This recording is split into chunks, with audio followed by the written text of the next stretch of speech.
सिद्धार्थ की नजर सोनल के गुलाबी होठों पर से हटने का नाम ही नहीं ले रही थी। धीरे धीरे झुकते हुए वो उसके होठों के करीब और करीब आता जा रहा था। सोनल ने जब सिद्धार्थ को अपने करीब और करीब आते देखा तो उसकी बड़ी बड़ी आंखें अपने साइज से और भी 3 गुना ज्यादा बड़ी होकर फैल गईं। क्या वो उसे किस करने जा रहा है, ये सोचकर ही उसके दिल में हलचल मच गई थी। क्या उसे सिद्धार्थ को किस करने देना चाहिए या फिर उसे यहीं पर रोक देना चाहिए। उसके दिल और दिमाग के बीच एक जंग सी चल रही थी। आखिर में उसके दिल की जीत हुई और सोनल ने एक्सेप्ट करते हुए अपनी आंखें कसकर बंद कर ली।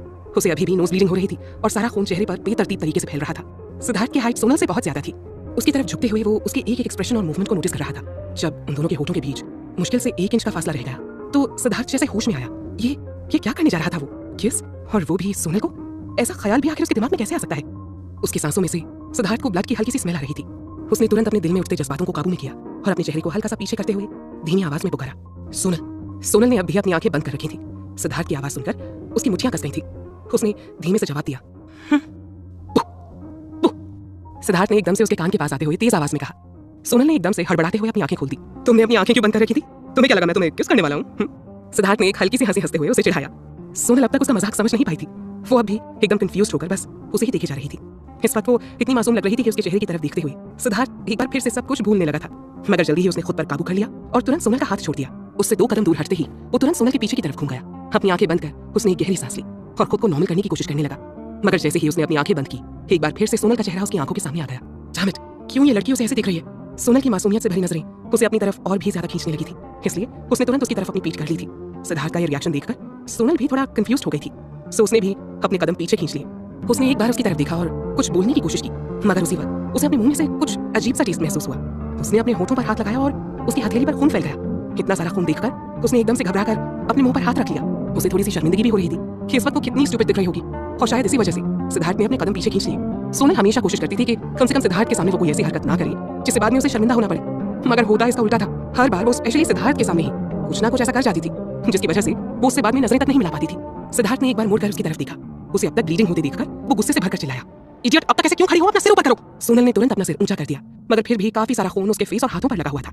सिद्धार्थ को जब कुछ समझ नहीं आया तो उसने अपनी शर्ट उतारकर उसकी तरफ उछाल दी। लो, इससे साफ करो। सिद्धार्थ ने एक बार पीछे मुड़ते हुए अपनी पॉकेट से एक सिगरेट निकालकर सुलगा ली। सोनल अब भी सिद्धार्थ की शर्ट अपने हाथों में लिए खड़ी थी। उसने एक बार सिद्धार्थ की पीठ की तरफ देखा और कुछ ही पलों बाद उसे महसूस हुआ कि उसकी नाक, जो अब पहले से बेहतर हो चुकी थी, एक बार फिर से ब्लीड होने लगी थी। एकदम से पैनिक होते हुए सोनल ने उसकी तरफ अपनी पीठ कर ली। सिद्धार्थ की तरफ देखने भर से ही उसकी ऐसी हालत हो रही थी, इसलिए उसने अब उसकी तरफ ना देखने का फैसला किया। थोड़ी देर बाद जब उसे पहले से बेहतर फील होने लगा तो वो उसकी तरफ पलटी। मैं ठीक हूँ अब, उसने अपनी नजरें झुकाए हुए धीमी आवाज में कहा। सिद्धार्थ भी इतनी देर से अपने अंदर उमड़ते जज्बातों से लड़ रहा था। खुद को नॉर्मल करने की कोशिश में इतनी सी देर में वो 4 सिगरेट खत्म कर चुका था। सोनल की आवाज सुनकर उसने अपने हाथ में पकड़ी हुई आधी जली सिगरेट को जमीन पर गिराते हुए अपने पैरों से मसल दिया। Okay, let's go. लेकिन सोनल ने मायूस होते हुए अपनी हाथों में पकड़ी व्हाइट शर्ट की तरफ देखा जिसमें अब जगह जगह खून के धब्बे नजर आ रहे थे। तुम्हारी शर्ट तो पूरी तरह खराब हो गई है, मुझे इसकी जरूरत नहीं है, मगर तुम ऐसे बाहर कैसे जा सकते हो? उसने थोड़ा हिचकिचाते हुए सिद्धार्थ की तरफ इशारा करते हुए पूछा, जो इस वक्त उसके सामने शर्टलेस खड़ा था। मेरे पास जैकेट है, डोंट वरी, लेट्स गो। उसने चेयर पर पड़ी अपनी सूट जैकेट उठाते हुए कहा। वो जल्दी से जल्दी सोनल से दूर चला जाना चाहता था। अगर कुछ देर और उसे सोनल के साथ रुकना पड़े तो ना जाने वो क्या कर बैठे। ओके, फिर ठीक है, डोंट वरी, मैं घर जाती तुम्हारी शर्ट साफ कर दूंगी। सिद्धार्थ ने एक बार मुड़कर सोनल की तरफ देखा। उसके नोज और लिप्स पर अभी भी हल्का सा लाल रंग नजर आ रहा था।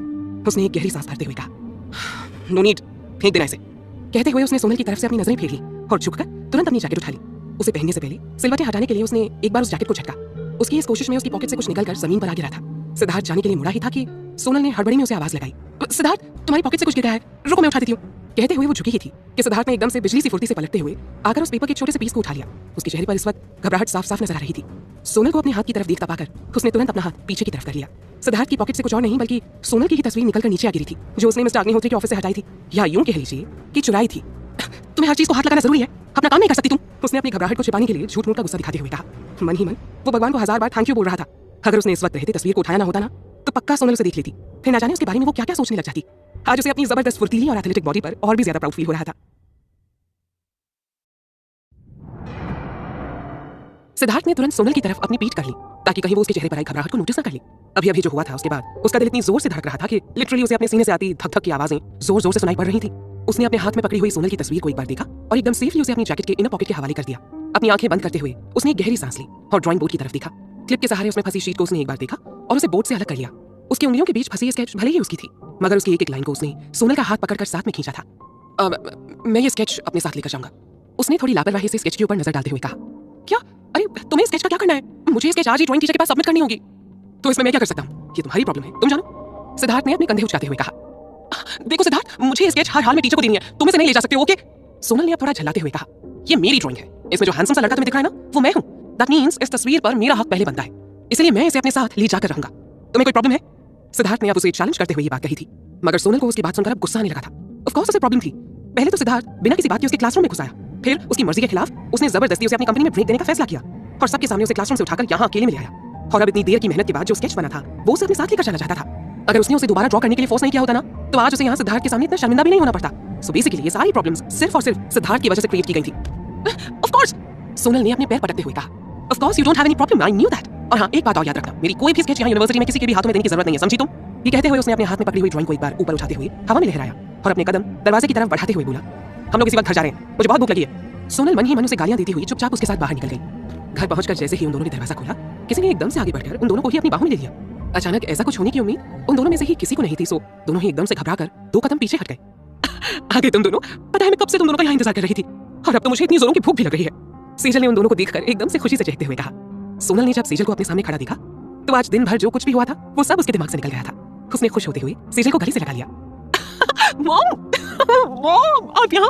मैं आपको बता नहीं सकती आपको यहाँ देखकर मैं कितनी खुश हूँ। सेजल ने उसे खुद से अलग करते हुए एक बार उसके चेहरे की तरफ देखा और फिर थोड़ा परेशान होते हुए पूछा, अरे वो तो ठीक है सोना, मगर तुम्हारी ये क्यूट सी नाक को क्या हुआ है? हाँ, वो एक्चुअली मॉम, वो पेंटिंग की क्लास करते टाइम ना वो थोड़ा सा कलर लग गया होगा शायद। सोनल ने थोड़ा हिचकिचाते हुए मगर बड़ी ही सफाई से झूठ कह दिया। सेजल को वहां देखकर सिद्धार्थ को कोई खास खुशी नहीं हुई थी। पिछली बार सेजल ने जो कारनामा किया था उसकी यादें अभी तक उसके दिलो दिमाग में बसी हुई थी। उसने थोड़ी नाराजगी से पूछा, मॉम, अब आप फिर से यहाँ क्यों आई हैं? सेजल ने मुंह बनाते हुए एक नजर उसके ऊपर डाली। हे भगवान, मेरा तो नसीब ही खराब है, जो ऐसा बेटा दिया है तूने मुझे। अब एक माँ को अपने बच्चे से मिलने के लिए उसके घर आने से पहले परमिशन लेनी पड़ेगी? हाँ, सेजल ने एकदम से जबरदस्त इमोशनल एक्टिंग करते हुए कहा। इसके साथ ही उसने अपना फोन निकाला और उसमें उत्कर्ष का नंबर डायल करते हुए बोली, इट्स ओके, मैं ही उत्कर्ष से कह देती हूँ।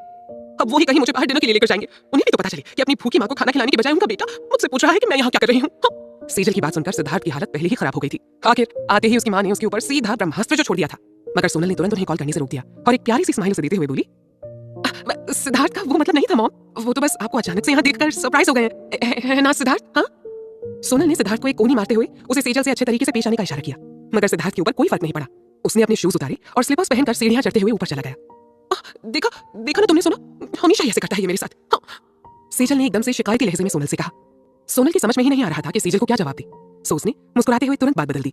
अब जाने दीजिए ना मॉम, आपको तो पता ही है ना ये ऐसे ही है। आपको भूख लगी थी ना, मैं अभी आपके लिए खाना बना देती हूँ। हाँ, जैसे ही सेजल ने ये बात सुनी उसने एकदम से खुश होते हुए कहा, हाँ, इसलिए तो मैं यहाँ आई हूँ। तुम्हें पता है आज अमन मुझसे मिला था, कितना अच्छा बच्चा है वो, कितने प्यार से उसने मेरे पैर छुए, कितनी प्यारी प्यारी बातें की। भगवान उसके जैसा बेटा सबको दे, मगर अपने नालायक बच्चे से तो मैं ये सब उम्मीद ही नहीं कर सकती हूँ। सेजल ने एकदम से सैड होते हुए कहा तो सोनल को हंसी आने लग गई थी। उसी ने मुझे बताया कि तुम बहुत अच्छा खाना बनाती हो, तो मुझसे रहा नहीं गया। मैंने सोचा क्यों ना आज तुम्हारे हाथ का बना खाना खाकर ही देखूं। हाँ, सेजल ने एकदम से चहकते हुए कहा, यू मीन डॉक्टर अमन? सोनल ने एकदम से चौंकते हुए कहा, अमन को कैसे पता चला कि वो अच्छा खाना बनाती है? उसने तो कभी अमन को यहाँ सिद्धार्थ के किसी भी दोस्त को खाने पर इनवाइट किया ही नहीं। तुम्हें मेरे अचानक यहाँ आने से बुरा तो नहीं लगा ना? सेजल ने थोड़ी मायूसी से पूछा। ऑफ कोर्स नॉट मॉम, आप कैसी बातें कर रही हैं? ये आपका ही तो घर है, आप जब चाहे यहाँ आ सकती हैं, और मुझे तो बहुत अच्छा लगता है आपके साथ टाइम स्पेंड करके मॉम। कहते हुए सोनल ने वापस सेजल को गले से लगा लिया, फिर जल्दी से वो उससे अलग होते हुए बोली, लेकिन अभी आप आराम से जाकर टीवी पर अपने फेवरेट सीरियल्स देखिए। हाँ, मैं जल्दी से खाना बना देती हूँ। कहते हुए सोनल तेजी से ऊपर की तरफ दौड़ गई। अपने कमरे में जाकर उसने अपना बैग एक तरफ फेंका और जल्दी से बाथरूम में जाकर हाथ मुंह धोकर कपड़े चेंज कर लिए और फिर दौड़ती हुई नीचे आकर सीधे किचन में चली गई। केवल आधे घंटे के अंदर अंदर सोनल डिनर टेबल पर 5 अलग अलग तरह की डिशेस और सूप सजा चुकी थी। सेजल तो अब तक हैरानी से ये सब देख रही थी। कितनी जल्दी सोनल ने पूरा डिनर रेडी भी कर दिया था। अरे वाह सोना बेटा, इतनी जल्दी तुमने इतना कुछ बना दिया। फिर खुशबू को सूंघते हुए वो एकदम से एक्साइटेड होकर बोली, खाने की खुशबू ही इतनी अच्छी है तो खाना कितना मजेदार बना होगा। मेरे तो मुंह में एकदम से पानी आ रहा है। सिद्धार्थ भी अब तक फ्रेश होकर नीचे आ चुका था। डाइनिंग टेबल के पास आकर वो अपनी रोज वाली सीट पर बैठ गया। उसने सेजल का मजाक उड़ाने वाले अंदाज में कहा, इसमें कौन सी बड़ी बात है, मैं तो ये सब रोज खाता हूँ, बस पिछली रात को ही ये खाना खाने को तरस गया था वो। सोनल उन दोनों के लिए खाना सर्व कर रही थी। जैसे ही उसने सेजल की प्लेट में चावल सर्व किया, सेजल एकदम से खुश होते हुए बोली, वाह कितनी अच्छी खुशबू है ना, तुम्हारे बनाए हुए चावल भी इतने टेस्टी लग रहे हैं, इतना अच्छा खाना तो हमारे घर में कोई भी कुक नहीं बनाता है। ये बात कहते हुए एक बार फिर से उनके चेहरे पर उदासी छा गई। मैं तुम्हारी जितना अच्छा खाना क्यों नहीं बना पाती हूँ मॉम? अगर आप चाहती हैं कि किचन जलकर भस्म ना हो जाए तो प्लीज कुकिंग जैसे ख्याल अपने दिमाग में लाना बंद कर दीजिए। सिद्धार्थ ने एक बार फिर से सेजल को टॉन्ट मारते हुए कहा, बस करना सुड्डू। सेजल को लास्ट टाइम यहाँ किचन में उनसे जो कुछ भी हुआ था सब एक ही बार में याद आ गया था। सो उन्होंने आखिरकार हार मानते हुए सब तरफ से अपना ध्यान हटाते हुए बस खाने पर फोकस किया। खाने का एक कौर मुंह में लेते ही उनकी सारी उदासी जैसे रफू चक्कर हो गई थी। इतना टेस्टी खाना खाकर उन्हें अब सिद्धार्थ की बदतमीजियां भी याद नहीं रह गई थी। खाते हुए सेजल ने एक नजर सिद्धार्थ की तरफ देखा और फिर प्यार से एक नजर सोनल की तरफ डाली, जो सिर झुकाए एकदम चुपचाप खाना खा रही थी। उसने एकदम से मासूमियत से पूछा, बाय द वे, मुझे अब तक कोई न्यूज़ क्यों नहीं मिली? हाँ? सिद्धार्थ ने खाना खाते हुए एकदम लापरवाही से पूछा। कौन सी न्यूज़ मॉम? सेजल ने सोनल के पेट की तरफ इशारा करते हुए पूछा। अब मेरे होने वाले पोते पोतियों की न्यूज़? तुम दोनों की शादी को इतने दिन बीत चुके हैं, अब तक तो कुछ न्यूज़ मिल जानी चाहिए थी, नहीं? सेजल की बात सुनते ही खाना जाकर सोनल के गले में अटक गया। वो खुद को कंट्रोल नहीं कर पाई और एकदम से बुरी तरह जोर जोर से खांसने लगी। इतनी जोर से खांसने के कारण उसका पूरा फेस लाल हो गया था। सिद्धार्थ ने एकदम से झल्लाते हुए अपना चम्मच वापस प्लेट में रख दिया। मिसेस उत्कर्ष रॉय कपूर, मुझे ना सच्ची आज तक समझ में नहीं आया कि पूरा दिन आपके दिमाग में क्या चलता रहता है। अरे शादी करने का ये मतलब थोड़ी है कि आदमी तुरंत बच्चे पैदा करने लग जाए। उसकी झुंझलाहट जायज थी। इतने टाइम से वो सोनल के साथ रह रहा था, मगर आज तक उसने उसे एक किस तक नहीं किया था। और सोनल तो सीधे सुपर फास्ट स्पीड से आगे बढ़ते हुए उसके बच्चों तक को इमेजिन करने लगी थी। किसकी याद आती ही सिद्धार्थ का चेहरा एक बार फिर सफेद पड़ गया था। उसे बार बार ये सोचकर घबराहट हो रही थी कि अगर आज उसने वक्त पर खुद को रोका ना होता तो क्या होता। क्यों तुम दोनों एक ही घर में, एक ही छत के नीचे, एक ही कमरे में रहते हो, अरे एक ही बेड शेयर करते हो, तो अगर मैंने बच्चों के बारे में पूछ भी लिया तो ऐसा कौन सा गुनाह कर दिया? हाँ, सेजल ने बुरा सा मुंह बनाते हुए जवाब दिया। इसी के साथ सोनल की खांसी दोबारा शुरू होने लग गई थी। वो बुरी तरह खांसी जा रही थी। उसे ऐसे खांसते देखकर अब सेजल ने थोड़ा परेशान होते हुए पूछा, अब सोना बेटा, तुम ठीक तो हो ना? उसके बाद उसने तुरंत सिद्धार्थ की तरफ मुड़ते हुए कहा, सुड्डू, किस टाइप का हस्बैंड है तू? तेरी वाइफ खांस खास कर परेशान हो रही है, मगर तुझसे इतना भी नहीं हो रहा कि कम से कम उसकी पीठ ही मसल दे। तेरे इतने करीब बैठी है वो, मगर तुझे उसकी जरा सी भी परवाह नहीं है। सेजल ने थोड़ी नाराजगी के साथ सिद्धार्थ को देखते हुए कहा, मगर सोनल ने अपने हाथ से उन्हें रोकने का इशारा करते हुए कहा, It's okay, Mom. It's okay. Mom, मैं अभी आती हूँ। कहते हुए वो तेजी से उठकर किचन में चली गई। सेजल ने जो टॉपिक छेड़ा था उसे देखते हुए समझदारी फिलहाल वहां से दूर रहने में ही थी, सो वो चुपचाप उन दोनों से दूर किचन में चली आई थी। सेजल ने एक नजर किचन की तरफ डाली और फिर अपना सिर हिलाते हुए एक गहरी सांस लेकर बोली, मेरे कहने के बावजूद तूने उसकी क्या नहीं की ना? तेरे सीने में दिल है कि पत्थर? वो इस वक्त बहुत अपसेट लग रही थी। सिद्धार्थ ने एक बार इरिटेट होते हुए सेजल की तरफ देखा और फिर चुपचाप अपना खाना खाने लगा। सुड्डू बेटा, सच सच बता, अपनी मॉम से कुछ भी छिपाने की जरूरत नहीं है। हाँ, कहीं कहीं ऐसा तो नहीं है कि तू उसके पास जाने में शर्माता है? मुझे पता है मेरा बच्चा कितना मासूम और सीधा साधा है। तुझे अब तक पता ही नहीं है ना कि इन सब चीजों की शुरुआत कैसे की जाती है। इसी वजह से मेरे ग्रैंडचिल्ड्रन इस दुनिया में आ नहीं पा रहे हैं। मैंने पहले भी नोटिस किया है, मैंने जब जब तुझे सोनल के करीब जाने को कहा है ना, तू हर बार उससे दूर भागता रहता है। अरे कुछ तो सीखा होता अपने पापा से। सेजल ने एकदम से सैड फेस बनाते हुए ये बात कही थी। सेजल की बात सुनकर सिद्धार्थ को ऐसा शॉक लगा था कि उसके हाथ से चम्मच फिसलकर सीधा नीचे जा गिरा। सेजल की बात सुनकर सिद्धार्थ खाना खाना भी भूल गया। ये क्या बोले जा रही है उसकी मॉम? ऑफ कोर्स हर माँ को अपना बेटा सीधा साधा और दुनिया का सबसे शरीफ इंसान लगता है, मगर ऑब्वियसली दुनिया का कोई भी लड़का इतना शरीफ बिल्कुल नहीं होता कि उसे बच्चा पैदा करना भी ना आए। मगर उसके और सोनल के केस में ऐसा कुछ पॉसिबल ही नहीं था। भले ही उनकी शादी हो चुकी थी, मगर उनके बीच पति पत्नी जैसा कोई रिश्ता नहीं था। वो एक ही घर में एक ही छत के नीचे जरूर रहते थे, मगर उनके कमरे अलग अलग थे। उन दोनों के ही मन में एक दूसरे के लिए कोई फीलिंग्स नहीं थी। अब क्या वो अपने हस्बैंड होने का फायदा उठाते हुए उसके साथ जबरदस्ती करने लग जाए? सिद्धार्थ ने अपनी आंखें बंद करते हुए गहरी सांस ली और फिर सेजल की तरफ देखते हुए हाथ जोड़कर बोला, मिसेस उत्कर्ष रॉय कपूर, मैं आपसे हाथ जोड़कर इस बात के लिए माफी मांगता हूँ कि मैंने अभी 5 मिनट पहले आपके कहे मुताबिक आपकी बहू की केयर नहीं की। मगर अब उस एक गलती के लिए अब मुझे ये सब बातें सुनने को मिलेंगी। मैं बेटा हूँ आपका, क्या आपको मुझसे ये सब बातें करनी चाहिए? I am really uncomfortable now. Sejal को भी लगा कि अगर सिद्धार्थ ये सब बातें अपने फ्रेंड्स या डैड के साथ ही करे तो बेहतर है, तो उसने तुरंत बात को संभालते हुए कहा, अब ओके, आई एम सॉरी बेटा, पर तुझे तो पता है ना मेरे पास करने को कोई काम नहीं होता है। पूरा पूरा दिन घर में अकेली बोर होती रहती हूँ मैं। बस इसलिए मैं सोच रही थी कि अब अगर जल्दी से तुम दोनों के बच्चे इस दुनिया में आ जाए ना, तो मेरा भी दिल लगा रहेगा। सिद्धार्थ ने सेजल को ऐसे देखा जैसे वो दुनिया का 8वां अजूबा देख रहा हो। मतलब आप बोर हो रही हैं, इसलिए मैं बच्चे पैदा करूं ताकि आपका एंटरटेनमेंट हो सके? Are you serious mom? और क्या, चल ठीक है मेरी बात छोड़, तूने और सोनल ने शादी क्यों की? इसीलिए ना क्योंकि तुम दोनों एक दूसरे से प्यार करते हो? तो अब बच्चों से क्या प्रॉब्लम है? अरे बेटा, ये तो प्यार की निशानी होती है। जब तू छोटा था ना तो कितना शैतान हुआ करता था, किसी की भी बात नहीं सुनता था, मगर उस वक्त भी मेरी कोई बात तूने कभी नहीं टाली थी।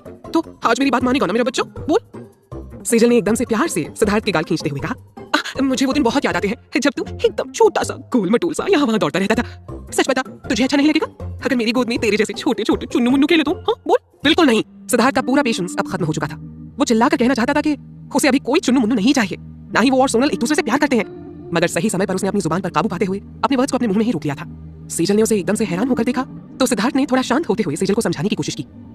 मॉम, आप भूल गई आपकी प्यारी बहू अभी भी कॉलेज स्टूडेंट है, कुछ दिन बाद उसके एग्जाम्स होने वाले हैं। अरे आप चाहती हैं कि ऐसे समय में वो प्रेग्नेंट हो जाए, फिर उसकी स्टडीज, उसके करियर का क्या होगा? ये कभी सोचा है आपने? हाँ। सिद्धार्थ की बातों का सेजल पर असर तो हुआ था। वो कुछ देर के लिए उसकी बातें सुनकर एकदम से चुप हो गई थी, मगर फिर उसने एक और ट्राई करने की गरज से कहा, मगर इसमें इतना भी बड़ा कोई इशू नहीं है, आखिर वो कपूर खानदान की बहू है। अगर वो प्रेग्नेंट हो भी जाती है तो हम सब है ना उसे संभालने के लिए, हम सब उसकी हेल्प करेंगे ताकि उसे अपना करियर और स्टडीज छोड़नी ना पड़े। मगर तू चाहेगा तब तो। मगर मैं फिलहाल ऐसा कुछ नहीं चाहता हूँ, ओके? अब उसे डाइनिंग टेबल पर से उठने में ही समझदारी नजर आई, सो वो वहां से उठकर सोफे पर जा बैठा ताकि सेजल उससे दोबारा इस बारे में कोई बात ना करे। अब तक उसका दिमाग इतना खराब हो चुका था कि इरिटेट होकर उसने एक सिगरेट सुलगा ली और उसके लंबे लंबे कश लगाने लगा। सीरियसली मॉम चाहती है कि वो फैमिली प्लानिंग करे, वो भी उस बेवकूफ लड़की सोनल के साथ? इम्पॉसिबल। सिद्धार्थ के डाइनिंग टेबल से उठकर चले जाने के बाद सेजल ने भी ज्यादा कुछ नहीं खाया और सिद्धार्थ से वापस उसे घर छोड़ देने को कहा। जब वो वहां से निकलने लगी तो सोनल भी बाहर तक उसे छोड़ने के लिए आई थी। वो उससे कुछ कहना चाहती थी, मगर सिद्धार्थ सेजल को घर वापस भेजने के लिए कुछ ज्यादा ही उतावला हो रहा था। सोनल ने उस वक्त कुछ भी नहीं कहा और चुपचाप उसे बाय बोलकर वापस अंदर चली गई थी। किचन साफ करने के बाद सोनल वापस अपने कमरे में चली गई। अपना बैग खोलकर उसने उसमें से वो शर्ट निकाली जो आज सिद्धार्थ ने उसकी नाक से बहते खून को साफ करने के लिए उसे दी थी। हालांकि सिद्धार्थ ने उसे कहा था कि वो उस शर्ट को फेंक दे, मगर फिर भी वो उसे अपने साथ घर लेकर आ गई थी। उसने उस शर्ट को गर्म पानी से कई बार अच्छी तरह धोया, फिर उसने अपने हाथों में लेकर एक बार चेक किया कि कहीं कोई दाग तो नहीं था। उसने एक बार उसे सूंघकर भी देखा कि कहीं उसमें से कोई स्मेल तो नहीं आ रही थी, मगर शर्ट अब परफेक्टली क्लीन हो चुकी थी। अपने हाथों में वो शर्ट उठाए हुए उसने एक बार आईने में खुद को देखा। एक बार फिर से वही सब याद आने लगा था जो आज क्लासरूम में हुआ था। अगर सिद्धार्थ ने उस वक्त खुद को रोक न लिया होता तो। अचानक सोनल का हाथ अपने गुलाबी होठों पर चला गया। आईने में खुद को देखते हुए उसने अपने होठों पर एक बार अपना हाथ फेरा। ना चाहते हुए भी वो इमेजिन करने लगी कि सिद्धार्थ उसे किस कर रहा है। हालांकि सिद्धार्थ इस मामले में एक नंबर का खड़ूस था। एक बार पहले भी वो सोनल के साथ यही हरकत कर चुका था, मगर उसने सोनल को किस नहीं किया था। मगर फिर भी आज जो कुछ हुआ था उसके बाद सोनल खुद को यह सोचने से रोक नहीं पा रही थी कि अगर वाकई कभी सिद्धार्थ ने उसे किस किया तो उसे कैसा फील होगा। फिर उसे सेजल की कही बातें भी याद आई। अच्छा, ओह माय गॉड, एक बार फिर से शर्म से उसका चेहरा लाल होने लगा था। खुद को आईने में देखते हुए उसने अपने सिर पर एक चपत लगाई और बोली, सोनल क्या हो गया है तुझे? कैसे कैसे ख्याल आने लगे हैं अब तुझे? तू ना एकदम से बिगड़ गई है अब। हंसते हुए वो आईने के सामने से हटी। उसने कपड़े सुखाने वाला एक हैंगर उठाया और शर्ट को लेकर अपने कमरे में आ गई। इस घर में एक सेपरेट बालकनी थी जहां वो दोनों अपने अपने कपड़े सुखाया करते थे, मगर अपने हाथों में पकड़ी शर्ट की तरफ देखते हुए सोनल वहां जाते जाते रुक गई। सिद्धार्थ ने उसे ये शर्ट फेंक देने को कहा था। अब अगर उसकी नजर इस शर्ट पर पड़ी तो पता नहीं वो उस पर और कितना गुस्सा करेगा। सो शर्ट को बालकनी में सूखने के लिए देने की बजाय सोनल ने डिसाइड किया कि वो उसे अपनी खिड़की के हैंडल पर ही सूखने के लिए डाल देगी ताकि सिद्धार्थ की नजर इस पर ना पड़ी। सुखाने से पहले उसने एक बार जोर से शर्ट को झाड़ा ताकि उसमें से सारी सिलवटें दूर हो जाए। उसने एक बार शर्ट पर नजर डाली, उसका ऊपर का एक बटन मिसिंग था। उसे याद आया जब वो लोग क्लासरूम में थे तभी इस शर्ट का एक बटन टूट गया था, पर इट्स ओके, वो उसमें कोई दूसरा मैचिंग बटन लगा देगी। खिड़की के ऊपर शर्ट को लटकाकर वो जैसे ही पीछे मुड़ी उसके रूम के डोर पर नॉक करने की आवाज आने लगी। सोनल ने एक बार रुककर दरवाजे की तरफ देखा और फिर मुड़कर शर्ट की तरफ देखा। उसने आगे बढ़कर धीरे से दरवाजा खोला, मगर पूरा दरवाजा ना खोलते हुए उसने हल्का सा ही उसे ओपन किया और बस अपना सिर निकालकर अपने बाहर खड़ी शख्स को देखा। सिद्धार्थ, तुम इतनी जल्दी वापस आ गए? मॉम घर पहुंच गई ना? उसने स्माइल करते हुए पूछा। अब अंदर आने दोगी मुझे? कहते हुए उसने आगे बढ़कर डोर को पुश किया, मगर सोनल ने घबराते हुए अपनी पूरी ताकत लगाकर उसे डोर ओपन करने से रोक दिया। नो, अंदर मत आना, अंदर मत आना। वो एकदम से पैनिक होकर चिल्लाई। क्यों? सिद्धार्थ ने एकदम से हैरान होते हुए उससे पूछा। वो मैंने कपड़े नहीं पहन रखे हैं। घबराहट में सोनल ने जवाब दिया। हालांकि सोनल ने इस वक्त पूरे कपड़े पहन रखे थे, मगर फिलहाल सिद्धार्थ को रोकने का और कोई तरीका उसे समझ में नहीं आ रहा था। उसकी बात सुनकर सिद्धार्थ ने भी एकदम से हड़बड़ाकर डोर नॉब को छोड़ दिया और 2 कदम पीछे हटते हुए बोला, ओके, जल्दी से कपड़े पहनो और स्टडी में आ जाना। कहते हुए सिद्धार्थ वहां से पलटकर वापस चला गया। सोनल ने तुरंत दरवाजा बंद किया और उससे पीठ टिकाकर खड़े होते हुए उसने राहत की सांस ली। थोड़ी देर बाद जब वो स्टडी में पहुंची तो सिद्धार्थ अपनी डेस्क के पास बैठा कुछ काम कर रहा था। उसने इस वक्त लाउंज में पहन रखा था, मगर इसमें भी वो एकदम कूल लग रहा था। इस वक्त उसे देखकर जॉब के बिजनेसमैन वाली नहीं बल्कि यूनिवर्सिटी के टॉप क्लास स्टूडेंट वाली फीलिंग आ रही थी, जो फाइल्स के साथ नहीं बल्कि अपने असाइनमेंट्स के साथ उलझा हुआ हो। सोनल ने स्टडी के अंदर आते हुए धीरे से डोर क्लोज कर दिया। तुम्हें मुझसे कुछ बात करनी थी? सोनल ने उसके सामने आते हुए पूछा। तुम्हारे पार्ट टाइम जॉब के बारे में। आर यू श्योर तुम्हें अब भी वहां काम करना है? सिद्धार्थ ने एकदम सीरियस होते हुए पूछा। हाँ। सोनल अंदर से थोड़ा घबराने लगी थी। अचानक सिद्धार्थ ने ये टॉपिक किस लिए उठाया? कहीं वो जबरदस्ती उसे काम करने से रोकना तो नहीं चाहता? ये सोचकर उसे थोड़ी मायूसी भी हो रही थी। Are you really sure? Siddharth ने इस बार अपनी भावें चढ़ाते हुए एक बार फिर से पूछा। यस। सोनल ने इस बार मजबूती से जवाब दिया। सिद्धार्थ ने अब एक सिगरेट सुलगा ली थी। उसने एक लंबा सा कश लिया और हवा में धुआं उड़ाते हुए एकदम से रिलैक्स होकर चेयर पर बैठ गया। फिर उसने सोनल की तरफ देखते हुए पूछा, क्या काम करती हो वहां पर? क्लीन। झोंक में सोनल की मुंह से निकल गया। व्हाट? सिद्धार्थ ने उसे कंफ्यूज होते हुए देखा। I mean, I am a clear assistant, of course designing का काम करना पड़ता है मुझे। सोनल ने खुद को संभालते हुए साफ झूठ बोल दिया। वो अलग बात थी कि उसका दिल अब तक जोरों से धड़क रहा था। ओके। सिद्धार्थ ने भी संतोष के साथ सिर हिलाते हुए जवाब दिया। तो तुम्हें इस काम के लिए कहीं बाहर आने जाने की तो जरूरत नहीं होगी ना? I am sure it's an official work, right? हाँ। सोनल ने थोड़ा कंफ्यूज होते हुए जवाब दिया। उसे समझ ही नहीं आ रहा था सिद्धार्थ उसे ये सब क्यों पूछ रहा है। ओके, तो इस जॉब को करते हुए भी तुम रोज टाइम पर घर वापस आ जाया करोगी, है ना? आखिर तुम्हें यहाँ की साफ सफाई भी तो करनी है और मेरे लिए खाना भी बनाना होगा। सिद्धार्थ ने उसे देखते हुए अपनी चिंता जाहिर की। हालांकि उसे असल टेंशन खाने की ही थी। साफ सफाई ना भी होती तो शायद उसे फर्क नहीं पड़ता, मगर इतने दिनों से सोनल के बनाए गर्मा गर्म और टेस्टी खाने को खाते हुए अब उसे इन सब की इतनी आदत हो गई थी कि बड़े से बड़े रेस्टोरेंट का सुपर एक्सपेंसिव खाना भी उसे सोनल के बनाए खाने के आगे फीका लगने लगा था। सिद्धार्थ ने अपनी सिगरेट में से एक्स्ट्रा ऐश को ऐश ट्रे में गिराते हुए कहा, ओके, तुम काम पर जा सकती हो। क्या? सोनल उसकी बात सुनकर सुन्न रह गई थी। उसे अपने कानों पर अब तक यकीन नहीं हो रहा था कि वाकई सिद्धार्थ ने उसे ऐसा कुछ कहा है। सिद्धार्थ ने अपनी आईब्रोज सिकोड़ते हुए एक बार उसकी तरफ देखा और फिर पूछा, क्या हुआ? पार्ट टाइम जॉब करनी है ना तुम्हें? मैंने तुम्हें इसके लिए परमिशन दे दी है। सोनल का मुंह हैरानी से खुला गया था। आंखें और मुंह फाड़े वो अब तक उसे देखे जा रही थी। अब वाकई सिद्धार्थ जाने की परमिशन दी। अपने शक को दूर करने के लिए उसने थोड़ा हिचकिचाते हुए पूछा, मगर तुम तो मेरे जॉब करने के खिलाफ थे ना? तो फिर कैसे? सिद्धार्थ ने उसकी नाक पकड़कर हल्के से खींच लिया। क्यों? तुम चाहती हो मैं अपने वर्ड्स वापस ले लूं? ठीक है, जैसी तुम्हारी मर्जी। नहीं नहीं नहीं। उसने एकदम से घबराकर सिद्धार्थ को रोकते हुए कहा, अरे मैं बस हैरान हो गई थी ना तुम्हारी बात सुनकर। मुझे जरा सी भी उम्मीद नहीं थी कि तुम मुझे बाहर काम करने के लिए जाने दोगे। आखिर तुम्हारा इतना बड़ा वाला हृदय परिवर्तन कैसे हो गया? हाँ, मैंने भी सोचा कि अब तुम्हें घर से बाहर निकलकर इस सोसाइटी को देखना और समझना चाहिए, खुद से कुछ एक्सपीरियंसेस हासिल कर लेनी चाहिए। That's why I agreed for that. Siddharth ने सोनल से चाहे जो कहा हो, मगर असलियत तो ये थी कि आज रोहित ने उसके सामने जो लंबा चौड़ा लेक्चर दिया था ना, ये सब उसी का कमाल था। कभी कभी वो पट्टा भी ऐसी बातें कह जाता था कि वो ना चाहते हुए भी उसकी बातों पर सोचने को मजबूर हो जाता था। आज पूरा दिन उसके दिमाग में रोहित की कही बातें ही घूम रही थी। सो उसने फाइनली डिसाइड किया कि वो सोनल को पार्ट टाइम जॉब करने से नहीं रोकेगा। Thank you Siddharth, thank you, Sonal ने एकदम से खुशी से उछलते हुए कहा। उसे खुश होते देखकर सिद्धार्थ ने उसके ऊपर एक नजर डाली और फिर थोड़ी रूखी आवाज में बोला, लेकिन एक बात अच्छी तरह समझ लो, तुम्हें मैं पैसे कमाने के लिए बाहर नहीं जाने दे रहा हूँ। मैं इतना कमा लेता हूँ कि तुम्हारी हर विश को पूरी करने की काबिलियत है मुझमें। तुम्हें मैं बाहर जाने की परमिशन सिर्फ इस कंडीशन पर दे रहा हूँ कि तुम वहां से कुछ अच्छी चीजें सीख कर आओगी। अगर 6 महीने के अंदर तुम कुछ भी ढंग की चीजें नहीं सीख पाती हो तो तुम्हें अपनी जॉब छोड़नी होगी। Is that clear? मगर सोनल के लिए तो इतना ही काफी था कि सिद्धार्थ ने उसे जॉब करने की परमिशन दे दी थी, तो उसने खुश होकर उछलते हुए हाँ में अपना सिर हिला दिया। सिद्धार्थ अपनी चेयर पर पैरों को एक दूसरे के ऊपर चढ़ाते हुए बैठा हुआ था। उसने डेस्क को उंगलियों से धीरे से बजाते हुए कहा, और हाँ, वहाँ काम पर अगर कोई तुम पर बेवजह अपनी धौंस जमाने की कोशिश करे तो चुपचाप उसकी बातें सुनती मत रहना, घुमाकर कान के नीचे चिपका देना, समझ गई? कहते हुए उसने अपनी टी-शर्ट की कॉलर को थोड़ा एटीट्यूड के साथ ऊपर करते हुए कहा, बाकी उसके बाद मैं संभाल लूंगा, तुम्हें किसी से डरने की जरूरत नहीं है। सोनल ने उसे थोड़ी अजीब नजरों से देखा। क्या सच में उसे बाहर जाकर ऐसे मारपीट करनी चाहिए? ये अलग बात है कि सिद्धार्थ की बात सुनकर उसके चेहरे पर एक स्माइल आ गई थी।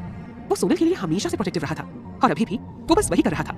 इसके बाद सिद्धार्थ ने अपनी फाइल एक हाथ में उठा ली और दूसरे हाथ से उसे जाने का इशारा करते हुए बोला, अब तुम जा सकती हो। सोनल चुपचाप मुड़कर दरवाजे की तरफ चल दी, मगर दरवाजे तक पहुंचते हुए उसके दिमाग में कुछ ख्याल आया और वो एकदम से रुक गई।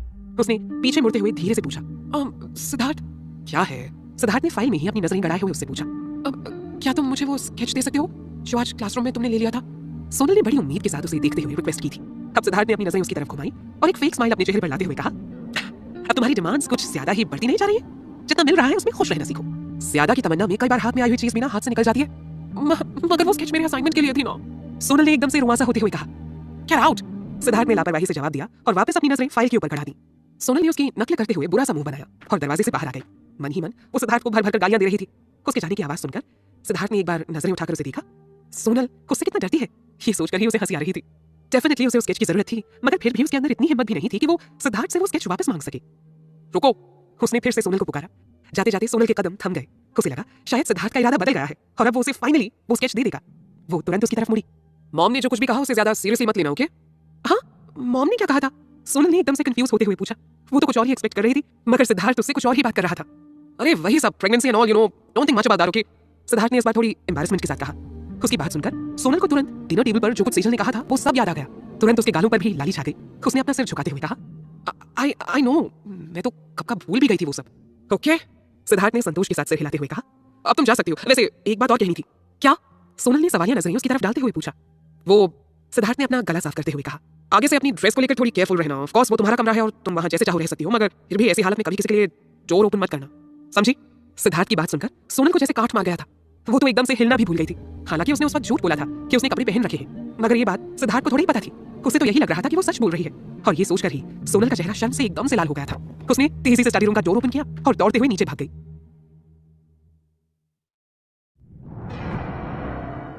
अगले दिन क्लासरूम में मिस रीना ने सोनल की जमकर की वीडियोस पाने के लिए चैनल को सब्सक्राइब करें और वीडियो को लाइक करें। पूरी क्लास के स्टूडेंट्स के सामने सोनल चुपचाप उनकी कही बातों को सुनती रही। एक्चुअली ये क्लास की ब्रिलियंट स्टूडेंट्स में से एक होने की सजा थी। मिस रीना ने इस बात को लेकर उसे जमकर कोसा कि उसके जैसी स्टूडेंट से इतनी लापरवाही की उन्होंने जरा भी उम्मीद नहीं की थी। गुस्से में उन्होंने यहाँ तक कह डाला कि सोनल ने यूनिवर्सिटी की रेपुटेशन खराब करने में कोई कसर नहीं छोड़ी है। इतना सब कुछ भी होता तो ठीक था, मगर अब पूरे क्लास के स्टूडेंट्स के बीच वो गॉसिप का टॉपिक भी बन गई थी, जिसे देखो बिना वजह बस उसे घूरे जा रहा था। सबकी नजरें उसे अपनी पीठ में कांटे की तरह चुभती हुई महसूस हो रही थी। इन सबके अलावा उसने वो स्केच भी मिस रीना को हैंड ओवर नहीं किया था, तो अब शक की कोई गुंजाइश नहीं बची थी कि उसके मार्क्स भी उसे नहीं मिलने वाले थे। इन सबके बीच में बस एक ही बात अच्छी हुई थी कि सबका ध्यान अब सोनल को चारों तरफ से मिल रही लानतों पर चला गया था। सब इस बात को पूरी तरह से भूल गए थे कि सिद्धार्थ ने उसे स्पेशल टैलेंटेड गर्ल कहकर बुलाया था और उसे अपनी कंपनी में जॉब भी ऑफर की थी। मगर जब सोनल ने सिद्धार्थ का स्केच टीचर के पास सबमिट नहीं किया तो सबको यकीन हो गया होगा कि सोनल सिद्धार्थ का स्केच भी नहीं बना पाई होगी और फाइनली सिद्धार्थ ने उसे अपनी कंपनी में जॉब देने का ख्याल भी अपने दिमाग से निकाल दिया होगा। और इस तरह सोनल की नाकामयाबी से लगभग सारे स्टूडेंट्स बहुत खुश थे। क्लास खत्म होने के बाद किंजल मुस्कुराती हुई सोनल की डेस्क के पास किसी बिन बुलाए मेहमान की तरह आ धमकी। उसने सोनल की तरफ देखकर नकली अफसोस जाहिर करते हुए कहा, बेचारी सोनल, कल तो तुम एकदम से हवा में उड़ रही थी ना जाने कितने सारे ख्वाब सजा लिए होंगे तुमने। ओ फिर अफसोस सब मिट्टी में मिल गया। फिर उसने उसका मजाक उड़ाते हुए कहा, तुम्हें क्या लगता था सिद्धार्थ सच में तुमसे इंप्रेस हो गया है और तुम्हें अपनी कंपनी में जॉब ऑफर करेगा? पर देखो ना, एक पल में क्या से क्या हो गया। मैं समझ सकती हूँ इस वक्त तुम्हें कितना बुरा लग रहा होगा। ओ सोनल ने उसकी बात पर जरा भी रिएक्ट नहीं किया, मगर आलिया किसी भी तरह से किंजल की बकवास सुनने के मूड में नहीं थी। उसे भी इस बात पर हैरानी हो रही थी कि सोनल जैसी बेस्ट स्टूडेंट जो किसी भी चीज का स्केच पल भर में कागज पर उतार देती है, आखिर उसने कल के टास्क की स्केच सबमिट क्यों नहीं की, वो भी तब जब इस टास्क के मार्क्स फाइनल्स में जाने थे। मगर इस वक्त उसके पास इन सब बातों के बारे में सोचने का वक्त ही नहीं था। इस वक्त तो उसके लिए इस किंजल का मुंह बंद करना ज्यादा जरूरी था। शायद कल कैंपस फील्ड में जमीन पर गिरना तुम्हारे लिए काफी नहीं था। अब आप कितना नीचे गिरोगी किंजल? दूसरों का मजाक उड़ाने से ना तुम्हारा स्टेटस ऊंचा नहीं होने वाला है, बल्कि और ज्यादा नीचे ही हो जाएगा। आलिया ने अपनी जगह पर खड़ी होती हुई किंजल से कहा। आलिया! किंजल गुस्से से उसे देखती हुई चिल्लाई। सोनल यहाँ पर कोई तमाशा खड़ा नहीं करना चाहती थी, सो उसने आलिया की बाह पकड़कर खींचते हुए उसे बैठने का इशारा किया। मगर आलिया कहाँ सुनने वाली थी। उसने सोनल को पूरी तरह इग्नोर कर दिया और आगे बोली, पूरी यूनिवर्सिटी के सामने तो ऐसे जताती फिरती हो जैसे सिद्धार्थ तुम्हारी पर्सनल प्रॉपर्टी है, मगर कल सबने देखा कि उसे तुम्हारी जरा भी परवाह नहीं है। कब तक खुद को धोखा देती रहोगी तुम? और क्या कह रही थी तुम सोनल से? उसकी उम्मीदें मिट्टी में मिल गई। शुक्र है सिद्धार्थ ने कम से कम उसे उम्मीदें तो दी थी, क्योंकि तुम्हें तो उसने सीधे सीधे रिजेक्ट ही कर दिया था। नहीं किंजल? आलिया ने उसे एक स्माइल देते हुए कहा। आलिया भले ही सोनल की जितनी अच्छी स्टूडेंट नहीं थी, मगर बातों में उससे जीत पाना इम्पॉसिबल था। दूसरी तरफ किंजल का चेहरा ये सुनकर गुस्से से लाल हो गया था। उसे अब भी यकीन नहीं हो रहा था कि आलिया ने उससे इस तरीके से बात की थी। तभी न जाने कहां से उसकी चमची माया दौड़ती हुई आकर आलिया को फेस करते हुए किंजल की बगल में खड़ी हो गई। तुम्हारी हिम्मत कैसे हुई किंजल से इस तरीके से बात करने की? हाँ, उसने लगभग डांटते हुए आलिया से कहा। आलिया ने उसे देखकर बुरा सा मुंह बनाया और सोनल को खींचकर उठाते हुए बोली, लेट्स गो सोनल, चलकर कुछ अच्छा सा खाना खाते हैं। यहाँ की हवा में अब वो फ्रेशनेस नहीं रही यार। और फिर कुछ ऐसे अरे गहरे लोगों से बहस करने के बाद ना भूख भी ज्यादा लगने लगती है। चल। पीछे से किंजल और माया दोनों एक साथ एक ही सुर में गुस्से से भरकर चीखी, आलिया हाउ डेयर यू से दिस। मगर तब तक आलिया सोनल को लेकर क्लास से बाहर निकल चुकी थी। क्लास से बाहर निकलते ही आलिया की चटर पटर शुरू हो चुकी थी। ऐसे ये मानना पड़ेगा तुम्हें, हमेशा डरी सहमी से रहने वाली सोनल अब इतनी ब्रेव और बोल्ड हो गई है कि अब उसे मिस रीना जैसी खड़ूस लेडी का भी कोई डर नहीं रह गया है। कमाल है यार, तूने उसे असाइनमेंट कंप्लीट करके देने से मना कर दिया। मुझे तो अब तक यकीन ही नहीं हो रहा है। वैसे सही है, जिसके पास सिद्धार्थ रॉय कपूर जैसा पावरफुल हस्बैंड हो, उसे किसी से भी डरने की क्या जरूरत है ना? सोनल ने उसे चिढ़कर देखा। ऐसा कुछ भी नहीं है, मैंने कल उसकी स्केच बनाई थी, मगर उस अकड़ू सिद्धार्थ ने मुझसे वो स्केच छीन लिया। लाख मांगने पर भी उसने मुझे वो स्केच वापस नहीं दी। सारी मेहनत बेकार हो गई मेरी। सोनल ने एकदम से इरिटेट होते हुए कहा। आलिया मुंह फाड़े उसकी बात सुन रही थी, फिर अपने दोनों हाथों को आपस में सटाकर वो एकदम से बच्चों की तरह उछलती हुई बोली, ओह माय गॉड, सिद्धार्थ कितना क्यूट है ना। वो नहीं चाहता कि तुम्हारे अलावा कोई और उसका स्केच देखे। वाओ, वो क्यूट लगता है तुझे? आई एम श्योर साक्षात शैतान ने इस धरती पर अवतार लिया है उसके रूप में। मगर आलिया के ऊपर कोई फर्क नहीं पड़ा। उसने सोनल को कोहनी मारते हुए पूछा, कल वो सिर्फ तुझसे मिलने के लिए कैंपस में आया था ना? कैसे हीरो की तरह उसने सबके सामने तुझे प्रोटेक्ट किया था यार, और फिर तुझे ढूंढता हुआ क्लास तक भी आ गया। कितनी होशियारी से उस बंदे ने तेरे साथ पूरे क्लास के सामने फ्लोटिंग की। कमाल है ना। वैसे ना बड़े लोगों का प्यार भी ना ऐसा ही होता है, एकदम सबसे अलग, सबसे हटके। बोले तो स्पेशल वाला प्यार। रब ने क्या कमाल की जोड़ी बनाई तेरी। प्यार, वो भी स्पेशल वाला। सोनल ने उसकी बातें सुनकर अपना सिर पीट लिया। हालांकि आलिया ने जो कुछ कहा था उससे अंदर ही अंदर थोड़ी सी खुशी भी हो रही थी सोनल को। हाँ, सही कहा, रब ने ना जाने कौन से पाप की सजा देने के लिए उस आदमी के साथ मेरी जोड़ी बनाई है यार। ऐसे ही मेरे सब काम इस आदमी की वजह से खराब होते हैं, और अब जानबूझकर इसने मेरे असाइनमेंट को कंप्लीट नहीं होने दिया, तुझे पता है? वैसे सोनल, तुम दोनों कल उस क्लासरूम में एकदम अकेले थे, है ना? अब कुछ हुआ क्या तुम दोनों के बीच? आलिया ने अपनी एक आंख दबाते हुए उससे पूछा। उसके पूछते ही सोनल की आंखों के आगे कल की सारी यादें किसी फिल्म की तरह दौड़ गईं। सिद्धार्थ कल जिस तरह उसके पीछे लगभग उसकी पूरी बॉडी को कवर करते हुए बैठा था, क्या वो उसे एक क्यूट से हग की कैटेगरी में रख सकती है? और वो जो करने जा रहा था वो, भले ही उसने उसके होंठों को नहीं छुआ था, मगर फिर भी उसे अपने पास महसूस करके ही उसकी पूरी बॉडी में सिरहन से होने लगी थी। ये सब याद करके एक बार फिर से सोनल के गाल गुलाबी हो गए थे। उसने आलिया को कोई जवाब नहीं दिया। वैसे भी वो क्या बताती उसे कि सिद्धार्थ के करीब आने से वो इतनी हॉट और अनकंफर्टेबल हो गई थी कि उसे नोज ब्लीडिंग शुरू हो गई। आलिया को अगर ये बात पता चल जाती तो ना जाने कितने दिनों तक वो उसके ऊपर हंसती रहती। एक बार फिर से आलिया के अंदर का जासूस जाग गया था। उसने अपनी आंखें सिकोड़ते हुए सोनल के लाल गुलाबी होते गालों की तरफ देखा और बोली, इसका मतलब सच में तुम दोनों के बीच कुछ हुआ था? चल अब बता भी देना, बहन हूं मैं तेरी, बता ना प्लीज। मगर सोनल ने उसे कैंटीन की तरफ खींचते हुए कहा, क्या बताऊं तुझे, जब कुछ हुआ ही नहीं है तो चल ना, अब जल्दी से चलकर खाना खाते हैं। क्लास के बाद मुझे काम पर भी जाना है यार ये बहुत गलत बात है। अब मुझसे भी छुपाएगी तू बदल गई है सोनल। आलिया ने एकदम से ड्रामेटिक अंदाज में रूठते हुए कहा, मगर सोनल ने उसकी बातों पर कोई ध्यान नहीं दिया और उसे खींचते हुए कैंटीन तक ले आई। अभी वो दोनों कैंटीन के दरवाजे तक ही पहुंचे थे कि अचानक सोनल का फोन बजने से दोनों का ध्यान उस तरफ चला गया। सोनल ने एक बार स्क्रीन की तरफ देखा और बिना कुछ सोचे समझे कॉल डिस्कनेक्ट कर दिया, मगर अगले 3 सेकंड के अंदर ही उसका फोन दोबारा बजने लगा। किसका फोन है? आलिया ने उसके हाथ में पकड़े फोन की तरफ देखते हुए पूछा। नमन सिंघानिया। आलिया ने सोनल के हाथ में पकड़े फोन की तरफ ऐसे देखा जैसे अब वो उसमें घुसकर नमन का गला दबा देगी। तो तू कॉल रिसीव क्यों नहीं कर रही है? उसके लिए पैसे खर्च होने हैं ना, इनकमिंग फ्री है आज भी। और फिर पता तो चले अब कौन सी खिचड़ी पक रही है उसके दिमाग में। सीरियसली मुझे तो इस बंदे पर हैरानी होती है। मतलब तेरे साथ इतना बड़ा धोखा करने के बाद भी इस आदमी के अंदर इतनी हिम्मत है कि वो तुझे कॉल करता है। ठीक है तुम अंदर चलो, मैं इससे बात करके बस 2 मिनट में आती हूँ। सोनल ने बेमन से उसे जवाब दिया। सोनल कैंटीन से निकलकर बाहर चली आई। कुछ दूरी पर अकेले में जाकर उसने कॉल रिसीव किया। अब क्या चाहिए तुम्हें? सोनल ने एकदम से उखड़ी हुई आवाज में सीधा सवाल किया। दूसरी तरफ से नमन की एक हल्की सी हंसी की आवाज आई। तो अब तुम मुझसे ऐसे बात करोगी? हाँ, जो तुमने मेरे साथ किया है उसके बाद मुझसे क्या उम्मीद करते हो? तुम्हारा कॉल देखकर मैं खुशी से नाचने लग जाऊं? हाँ। सोनल ने भी उसी टोन में जवाब दिया। इट्स ओके, मैंने तुमसे झगड़ा करने के लिए तुम्हें कॉल नहीं किया है सोनल। मैं तुम्हारी यूनिवर्सिटी के गेट पर खड़ा हूँ, बाहर आओ। नमन ने ठंडी सांस भरते हुए कहा। थैंक यू सो मच, तुमने मेरे लिए इतनी दूर आने की तकलीफ की। अब अगर तुम्हें और कुछ नहीं कहना है तो मैं फोन रख रही हूँ। हे वेट, नमन ने हड़बड़ाकर उसे रोकते हुए कहा। मैंने सुना है सिद्धार्थ को सिटी सेंटर की प्रॉपर्टी मिल गई है।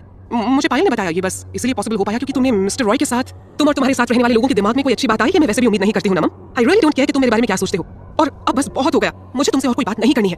कहते हुए उसने कॉल डिस्कनेक्ट कर दिया। सोनल ने एक बार अपने फोन की तरफ देखा और उसके मुंह से गहरी सांस निकल गई। सिद्धार्थ ने भी इस बात को लेकर उसे गलत समझ लिया था और क्या कुछ नहीं सुनाया था उसे, मगर तब खुद को सही साबित करने के लिए सोनल ने कितना एफर्ट लगाया था। किसी भी तरह वो उसके सामने खुद को गलत नहीं साबित होने देना चाहती थी, क्योंकि उसकी नाराजगी से उसे फर्क पड़ता था। मगर नमन अब वो उसके बारे में क्या सोचता है इससे सोनल को कोई फर्क नहीं पड़ता था। सो उसने इस बार अपनी सफाई में एक भी वर्ड नमन के सामने नहीं कहा।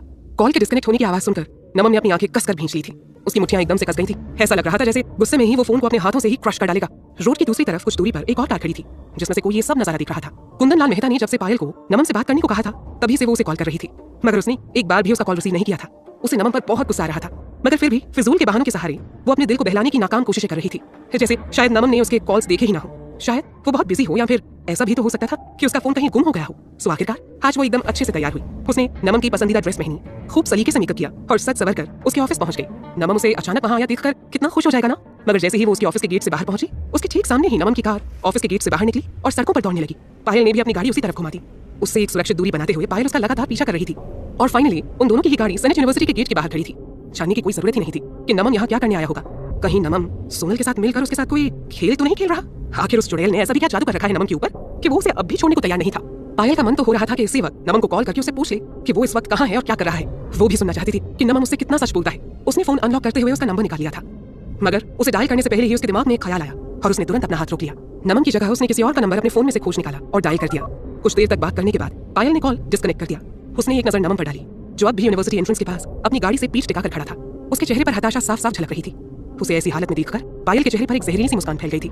पायल को ज्यादा देर तक इंतजार नहीं करना पड़ा। 5 मिनट के अंदर ही एक सफेद रंग की पॉश कार यूनिवर्सिटी कैंपस के बाहर आकर रुक गई। पायल ने अपनी गाड़ी का हॉर्न 2 बार बजाया और वो कार उसकी तरफ टर्न हो गई। पॉश आकर पायल की गाड़ी के ठीक बगल में पार्क हो गई थी। गाड़ी का दरवाजा खुला और उसमें से लाल रंग की हाई हील्स पहने हुए खूबसूरत से पैर बाहर आए। पायल ने अपनी विंडो का शीशा नीचे करते हुए कहा, आओ मेरी गाड़ी में बैठकर बातें करते हैं। वो लड़की आकर पायल की गाड़ी की पैसेंजर सीट पर बैठ गई थी। पायल ने अपने सनग्लासेस ऊपर की तरफ स्लाइड करते हुए उसे अपने माथे पर चढ़ा लिया और फिर मुस्कुराते हुए बोली, कैसी हो किंजल? किंजल के चेहरे पर एक तीखी सी स्माइल आ गई थी। इतनी बड़ी फिल्म स्टार को मेरी क्या जरूरत आ गई? हम दोनों एक दूसरे को ठीक से जानते तक नहीं है, फिर मुझे यहाँ किस लिए बुलाया है तुमने? किंजल ने उसे टॉन्ट मारते हुए कहा। वो पायल से मुश्किल से 1-2 बार ही मिली थी, वो भी किसी पार्टी में। वहाँ उन दोनों के बीच बस एक सिंपल सी हाय हेलो के अलावा और कोई बात भी नहीं हुई थी। सो उसे इस बात पर हैरानी हो रही थी कि पायल को उसका नंबर कहाँ से मिल गया। किंजल चाहे जैसी भी थी, मगर वो पायल को जरा भी पसंद नहीं करती थी। और तब तक तो उन लोगों ने मेहता ग्रुप ऑफ कंपनीज और सोनल की बाकी की प्रॉपर्टीज को हड़पने के लिए जो भी हथकंडे अपनाए थे, उनके बारे में लगभग हर कोई जान चुका था। पायल के चेहरे पर फैली मुस्कान और भी ज्यादा चौड़ी हो गई थी। बेशक हम दोनों एक दूसरे को ठीक से न जानते हों, मगर इसका ये मतलब तो नहीं है कि हम आगे भी एक दूसरे से अनजान ही रहे। देखो मेरे पास ज्यादा वक्त नहीं है, इसलिए तुम्हें जो कुछ भी बात करनी है प्लीज थोड़ा जल्दी करो। किंजल ने इरिटेट होते हुए कहा, मैंने सुना है कि तुम्हारी फैमिली तुम्हारी शादी के बारे में सोच रही है और जो लड़का उन्हें अपने दामाद के तौर पर सबसे ज्यादा पसंद है वो सिद्धार्थ रॉय कपूर है। क्या ये सच है? पायल ने एकदम आराम से अपने सिल्की बालों को सुलझाते हुए पूछा। किंजल सुनकर पहले तो चौंकी, मगर फिर उसने उखड़े हुए स्वर में जवाब दिया, that's none of your business. Oh really? By the way, तुम्हें क्या लगता है तुम जो कर रही हो उससे तुम सिद्धार्थ का दिल जीत लोगी और वो तुमसे शादी के लिए हाँ कह देगा? पायल हंसी, मगर ये सुनकर किंजल का गुस्सा और भड़क गया। तुम्हें नहीं लगता तुम्हें सिद्धार्थ के बजाय अपनी बहन के एक्स बॉयफ्रेंड को अपने बस में करने पर ज्यादा फोकस करना चाहिए? तुम्हें क्या लगता है तुमने वाकई उसका दिल जीत लिया है? किंजल ने पायल को एक तिरछी मुस्कान के साथ देखते हुए कहा। उसकी बात सुनकर पायल की मुट्ठियां गुस्से में कस गई थी। उसके चेहरे पर एक पल के लिए गुस्सा झलका, मगर तुरंत उसने खुद को संभाल लिया। फिलहाल उसे किंजल की जरूरत थी, सो वो उसकी कड़वी बातों को भी चुपचाप सुनने को मजबूर थी। इसलिए तो मैंने तुमसे कहा कि आगे चलकर तुम्हें मेरी और मुझे तुम्हारी जरूरत पड़ने वाली है। कहना क्या चाहती हो तुम? अब किंजल ने उसकी तरफ सवालिया नजरों से देखते हुए पूछा। शायद तुम्हें पता नहीं है कि हम दोनों का दुश्मन एक ही है, तो अकेले अकेले लड़ने के बजाय साथ में उसका मुकाबला क्यों ना किया जाए? किंजल की समझ में कुछ नहीं आ रहा था। पायल क्या कहना चाहती है? उसने कार के डोर की तरफ अपना हाथ बढ़ाते हुए कहा, पता नहीं तुम क्या बकवास किए जा रही हो, जो कहना है साफ साफ कहो वरना मैं यहाँ से जा रही हूँ। रुको। कहते हुए पायल ने किंजल का हाथ पकड़कर उसे बाहर जाने से रोक दिया। उसने अपने बैग से एक एनवेलप निकाला और उसे किंजल की तरफ बढ़ा दिया। जाने से पहले जरा एक नजर किसे तो देख लो। किंजल ने उस एनवेलप को खोला और अंदर मौजूद तस्वीरों को देखते ही उसकी आंखों में गुस्सा और हैरानी एक साथ तैरने लगी थी। पायल यही तो चाहती थी। ये सभी कल ही की तो तस्वीरें थी जब सोनल और सिद्धार्थ एक साथ एक ही क्लासरूम में अकेले बंद थे। इसमें उन दोनों के लगभग सारे मोमेंट्स कैद थे। सिद्धार्थ का अपनी शर्ट उतारना, सोनल के करीब आकर उसका हाथ अपने हाथ से पकड़कर स्केच ड्रॉ करना, अपनी शर्ट से उसका फेस साफ करना और यहाँ तक कि उसे किस करने की कोशिश भी करना। तुम्हें ये तस्वीरें कहाँ से मिली? उसने पायल की तरफ देखकर वो तस्वीरें हवा में लहराते हुए पूछा। उसकी बेचैनी को महसूस करके पायल मन ही मन बहुत खुश थी। उसने सोनल के एक क्लासमेट को पैसे के दम पर खरीद लिया था ताकि उसकी मदद से वो 24 घंटे सोनल की जासूसी कर सके। हालांकि उसने काम अपनी सेफ्टी के लिए किया था। उसे अब भी शक था कि नमन सोनल से मिलने और अपने रिश्ते सुधारने की कोशिश कर रहा है, मगर इस कोशिश में उसके सामने कुछ और ही निकलकर सामने आने लगा था। उसने गाड़ी की सीट से पीठ टिकाकर आराम से बैठते हुए कहा, तुम आम खाने से मतलब रखो ना, गुठलियां क्यों गिन रही हो? क्या फर्क पड़ता है मैंने फोटोज कैसे हासिल की? फिलहाल जिस बात से तुम्हें फर्क पड़ना चाहिए वो ये है कि सोनल सिद्धार्थ को हासिल करने की कोशिश कर रही है। वो सिद्धार्थ जिससे तुम शादी करने की सपने देख रही हो। ये तुम क्या कह रही हो? किंजल ने परेशान होते हुए पूछा। तुम्हें नहीं पता? पायल ने अपने चेहरे पर झूठ मूठ की हैरानी लाते हुए पूछा। सोनल आजकल यूनिवर्सिटी के हॉस्टल में भी नहीं रहती है। वो भी तब जब उसके पास रहने को घर तक नहीं है। तो क्या ऐसा नहीं हो सकता कि वो अब तक सिद्धार्थ के साथ? किंजल की सब्र का बांध अब टूटने लगा था। उसने झल्लाते हुए कहा, नहीं, ऐसा कभी नहीं हो सकता। सिद्धार्थ का टेस्ट इतना भी बुरा नहीं है कि वो उस 2 टके की लड़की के साथ नस्तियां बढ़ाने लगेगा। सुनकर पायल के चेहरे पर एक बड़ी सी स्माइल आ गई। उसने वो तस्वीर उठाकर किंजल के आगे कर दी जिसमें सिद्धार्थ सोनल को किस करने जा रहा था, और फिर धीरे से पूछा, और अगर ये बात सच हुई तो? किंजल के चेहरे का रंग उड़ गया था। पायल ने उससे सिंपैथी जताते हुए उसके कंधे थपथपाए और बोली, अब तुम ना खुद ही डिसाइड कर लो तुम्हें क्या करना है। तुम चाहो तो उसे सबक सिखाने के लिए मैं तुम्हारी हेल्प कर सकती हूँ। किंजल ने शक भरी नजरों से उसे देखते हुए पूछा, और तुम मेरी हेल्प क्यों करना चाहती हो? क्योंकि उस लाट सोनल का मन एक आदमी से कहां भरता है। तुम्हारे सिद्धार्थ के साथ साथ उसने मेरे नमन को भी अपने जाल में फंसा रखा है। इसलिए मैंने कहा था कि हम दोनों का दुश्मन एक है। अगर हम दोनों एक साथ मिलकर उसका मुकाबला करें तो हम दोनों ही फायदे में रहेंगे। पायल ने कड़वाहट से भरकर अपने दांत पीसते हुए उसे जवाब दिया।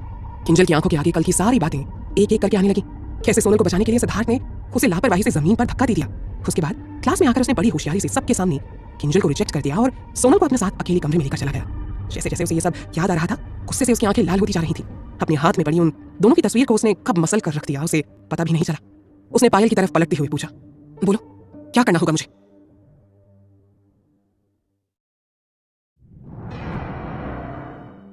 फाइनल एग्जाम्स के लिए अब सिर्फ 1 हफ्ते का समय बाकी रह गया था। सोनल अब पहले से भी कहीं ज्यादा बिजी हो गई थी। क्लास अटेंड करने के साथ उसे पार्ट टाइम जॉब भी करनी होती थी और फिर घर आकर खाना बनाने और घर के दूसरे कामों को करने के लिए भी अपना वक्त देना पड़ता था। रात होते होते वो बुरी तरह थक कर चूर हो जाती थी। सिद्धार्थ भले ही इस बात को अच्छी तरह समझ रहा था। उसने उसके काम के बोझ को अब काफी हद तक कम कर दिया था, लेकिन जैसा कि उसकी हमेशा की आदत थी, अपने इस एहसान को वो हर दूसरे मिनट बोलकर जताना नहीं भूलता था। किसने कहा था तुम्हें अपने छोटे कमजोर कंधों पर इतना सारा बोझ डालने के लिए? जितना वर्कलोड उठा सकती हो उतना ही काम हाथ में लेना चाहिए ना तुम्हें। आजकल वो अपने किसी दूसरे स्टाफ से कहकर बाजार से घर की जरूरतों की चीजें मंगवाकर रखा देता था ताकि सोनल को इसके लिए एक्स्ट्रा मेहनत ना करनी पड़े। फिर रोज रात को सोनल जब अपने काम से फ्री हो जाती थी तब सिद्धार्थ उसे भी अपने पास स्टडी में ही बुला लेता था। वहां वो उसके सब्जेक्ट से रिलेटेड चीजों के की पॉइंट्स रिवाइज करने में उसकी हेल्प करता था। सोनल को ये देखकर शुरू में हैरानी हुई थी। मैं बिल्कुल नहीं चाहता कि फेल होकर तुम मेरी पूरी इज्जत मिट्टी में मिला दो। तुम्हारी इतनी हेल्प मैं सिर्फ इसलिए कर रहा हूँ ताकि तुम एटलीस्ट पास हो जाओ। इसे कुछ और समझने की जरूरत नहीं है। हाँ, ये कहकर सोनल ने सिद्धार्थ का मुंह बंद करवा दिया था। दिन चुटकियों में गुजरते जा रहे थे और आखिरकार फाइनल एग्जाम का दिन आ भी गया। जैसा कि उम्मीद थी, सोनल के सारे पेपर हमेशा की तरह अच्छे हुए थे। फाइनली अब वो एकदम रिलैक्स फील कर रही थी। अच्छे से पढ़ाई करने के कारण उसे सारे सवाल आसान लग रहे थे और फिर पिछले कुछ दिनों में सिद्धार्थ ने जिन भी पॉइंट्स को उसे रिवाइज करवाया था उनमें से ज्यादातर एग्जाम में आ गए थे। सो कुल मिलाकर उसने इस बार भी अपना बेस्ट परफॉर्मेंस ही दिया था। इस एग्जाम को पास करने के बाद उसकी एंट्री सीनियर ईयर में होने वाली थी, जिसमें कोर्सेज भी टफ होने वाले थे और साथ ही साथ सारे स्टूडेंट्स को कहीं ना कहीं इंटर्नशिप के लिए भी जाना था। इसलिए एग्जाम खत्म होने के बाद आगे की प्लानिंग्स के बारे में डिस्कस करने के लिए सारे स्टूडेंट्स क्लासरूम में इकट्ठा हुए थे, जहां उनके इंस्ट्रक्टर्स उन्हें फ्यूचर के लिए गाइडेंस देने वाले थे। मगर किसी तरह की कोई तैयारी ना होने के कारण क्लास सिर्फ आधे घंटे में ही खत्म हो गई थी। सारे स्टूडेंट्स अपनी चीजें समेटने लगे और बस क्लास छोड़कर जाने ही वाले थे कि किंजल अपनी जगह से उठकर सामने आ खड़ी हुई। अचानक उसे ऐसा करते हुए देखकर बाकी स्टूडेंट्स को थोड़ी हैरानी भी हुई। उसने इंस्ट्रक्टर से बोलने की परमिशन मांगी और फिर पूरी क्लास को रुकने का इशारा करते हुए पूरे कॉन्फिडेंस के साथ बोलना शुरू किया। ऑल माय डियर क्लासमेट्स, यहाँ मौजूद सारे लोग अलग अलग जगहों से आए हैं और सभी बहुत टैलेंटेड हैं। मैं सचमुच बहुत खुशकिस्मत हूँ कि मुझे आप सबके साथ इतना सारा वक्त बिताने का मौका मिला। मैं सचमुच भगवान को शुक्रिया अदा करना चाहती हूँ कि उन्होंने मुझे आप सबसे मिलने का मौका दिया। मगर अफसोस, अब फाइनल एग्जाम्स के बाद हमें एक दूसरे के साथ वक्त बिताने का मौका पहले की तरह नहीं मिलेगा। इसलिए मैं आप सबको एक छोटे से गेट टुगेदर पार्टी के लिए इनवाइट करना चाहती हूँ। इस पार्टी का पूरा खर्च मैं अपनी तरफ से दूंगी एंड किसी को भी इसके लिए एक पैसा भी खर्च करने की कोई जरूरत नहीं है। क्योंकि आप सबकी वजह से मुझे इस यूनिवर्सिटी में इतना सारा अच्छा वक्त बिताने का मौका मिला, तो आप सबका शुक्रिया अदा करने के लिए ये मेरी तरफ से आप सभी के लिए एक छोटी सी भेंट है। क्लासरूम में मौजूद ज्यादातर स्टूडेंट्स उसकी इस अनाउंसमेंट के बाद खुश होकर तालियां और सीटियां बजाने लगे थे। सबको पता था कि किंजल कितने अमीर घराने से ताल्लुक रखती है। अगर वो खुद इन सबको पार्टी के लिए इनवाइट कर रही है तो ये पार्टी किसी छोटे लेवल पर तो बिल्कुल नहीं होने वाली थी। और सबसे अच्छी बात ये थी कि उन सबको इसके लिए पैसे भी खर्च करने की जरूरत नहीं थी। क्या हम सब बार में भी जा सकते हैं? पीछे से किसी स्टूडेंट ने पूछा। जरूर, खाना खाने के बाद आप सब बार में भी जा सकते हैं। किंजल ने उसे एक स्माइल देते हुए कहा। अब क्या ये पार्टी किसी 5 स्टार होटल में होगी? इस बार किसी दूसरी स्टूडेंट ने पूछा। ऑफ कोर्स, मुझे उम्मीद है आप सभी जरूर आएंगे। हो सकता है यहाँ मौजूद कुछ लोगों के साथ पास्ट में मेरे रिलेशनशिप्स बहुत ज्यादा अच्छे ना हो, फिर भी मैं उम्मीद करती हूँ कि यहाँ मौजूद सारे लोग मेरी इस पार्टी में जरूर आएंगे। किंजल ने यह बात खास तौर पर सोनल और आलिया की तरफ देखते हुए कही थी। आलिया अपनी नजरें किंजल के ऊपर बरकरार रखते हुए सोनल की तरफ हल्का सा झुकी और उसके कान में धीरे से फुसफुसाई। ये चालू आइटम आखिर करना क्या चाहती है? सोनल ने किंजल के ऊपर ज्यादा ध्यान ना देते हुए कहा। क्या फर्क पड़ता है, मैं वैसे भी उसकी पार्टी में नहीं जाने वाली हूँ। समझ सकती हूँ, वैसे भी हमारा और उसका हमेशा 36 का आंकड़ा रहा है। सो अचानक से इसका हृदय परिवर्तन कुछ हजम नहीं हो रहा है ना? आलिया ने अपने होठों को बुरी तरह ट्विस्ट करते हुए कहा। अरे नहीं यार, भूल गई क्या? अरे मुझे घर जाकर खाना भी बनाना है, इसलिए मैं नहीं जा रही। आलिया ने अब मुंह फाड़ कर उसे हैरानी से देखा। तू इसकी पार्टी में इसलिए नहीं जा रही है क्योंकि तुझे घर जाकर अपने हस्बैंड के लिए खाना पकाना है? एक काम करना, उसको फोन लगा और अभी अभी बोल के तुझे एक दिन के लिए घर में कामों से छुट्टी चाहिए। चल ना, आज इस आइटम की फ्री की पार्टी में ऐश करके आते हैं। चल ना, बोल देना। अब हैरान होने की बारी सोनल की थी। उसने आलिया की बाह पर एक चपत लगाते हुए कहा। मुझे लगा था तू भी किंजल को पसंद नहीं करती है और इसलिए मेरे साथ तू भी उसकी पार्टी में जाने से मना कर देगी। आलिया ने अपना सिर ठोकते हुए कहा। कभी कभी मुझे ना लगता है कि तू सच में इडियट है, वो भी एकदम बड़ी वाली। तुझे ना बिल्कुल भी आइडिया नहीं है कि इसके जैसी चालू आइटम को कैसे हैंडल करना है। उसने एक नजर किंजल पर डाली और उसके चेहरे पर एकदम से शैतानी स्माइल आ गई। बड़ी मुश्किल से तो ऐसा कोई मौका हाथ आता, इसको लपकने की बजाय तू कह रही है कि मैं इसे छोड़ दूं? दिमाग खराब हो गया क्या तेरा? मतलब? सोनल ने एकदम से कंफ्यूज होते हुए पूछा। अरे सीधी सी बात है, मैडम खुद हमें 5 स्टार होटल में ट्रीट देने के लिए उतावली हो रही है, वो भी फ्री में। अरे कोई बेवकूफी होगा ना जो ऐसे मौके को हाथ से जाने देगा। हमें तो वहां जाकर सारी एक्सपेंसिव डिशेस और ड्रिंक्स तब तक टेस्ट करनी चाहिए जब तक कि इस अमीरजादी का दिवाला निकल जाए। कहते हुए आलिया हंसने लगी। आलिया, चल क्या रहा है तेरे दिमाग में?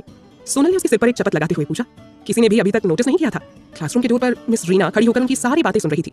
मुझे मिस किंजल खुराना का सजेशन काफी अच्छा लगा।